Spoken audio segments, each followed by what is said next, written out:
The rain sputtered from the murky sky like a leaky faucet. October 20th. Tony Gloop has been cooped up in this creaky log cabin deep in the Bornholm Islands of Denmark.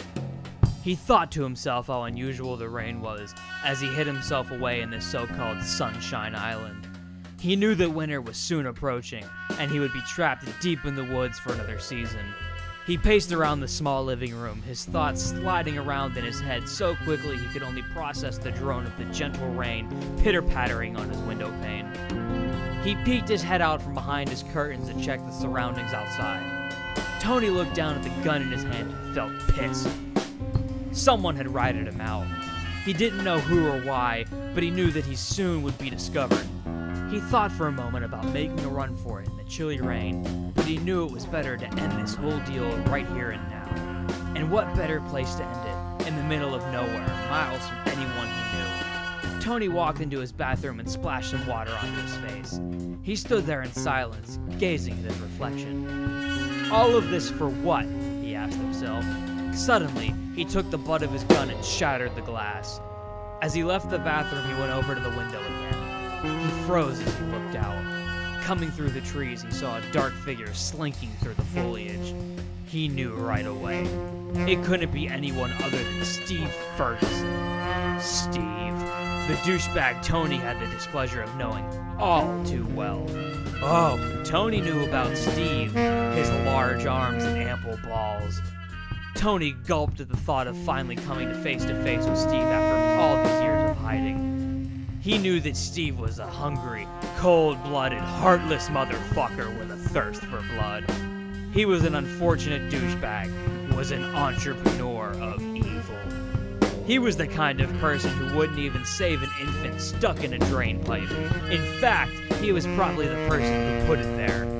But not even someone as sick as demented as Steve had any idea what Tony had planned. The rain poured down like pole-vaulting hawks, harder and faster with each passing moment. Tony stepped out into the storm, gun hidden behind his back, in his trousers. Steve slowed his approach to a halt. "Do you know why I'm here?" shouted Steve. Tony glared back. Of course he knew. How could he forget?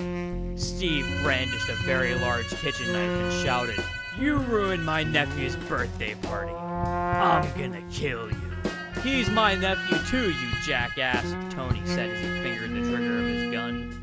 "I thought we said we were over what happened." Tony laughed, knife in hand, and slowly advanced toward the small cabin. The two locked eyes like a pair of eagles fighting over a shredded mouse corpse on Boxing Day, as soft Appalachian folk music lazily climbs over the air into the ears of all those at the festival. But it wasn't a festival, nor were festivities taking place. However, a slaughter was going to occur. "All I did was buy him a green slinky," Tony yelled over the rain. "My green slinky was greener and slinkier, and you know it, you simple bitch. He only liked yours because you opened it first," Steve replied. "What the fuck else was I supposed to buy him? That's all he asked for," said Tony. "You've got some fat balls," Steve exclaimed. Tony sighed nervously. "Let's not fight. Shut the hell your mouth," yelled Steve. Just then, he rushed at Tony with knife raised high. Tony grabbed the gun, but it slipped out of his waistband and onto the ground. He dove for it as Steve jumped on top of him. He felt the warmth wash over him as the knife plunged deep into his collarbone. He swung himself around and fired the gun 3 times into Steve's chest, once into each of his gargantuan balls. Steve went limp on top of Tony, and the men embraced each other. Steve whispered softly into Tony's ear, "Reach into my coat pocket." Struggling to breathe as he choked on his own blood, Tony reached into Steve's coat pocket with trembling hands. His body tensed up with what little energy he had left. His fingers closed on the circular plastic rings. He pulled the object out and looked at it. It was beautiful. He could see the sea and hear the waves in the deep hues that sprung forth into his retina.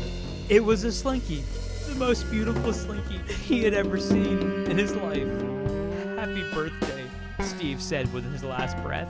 Tony began sobbing softly, for he knew he had been bested.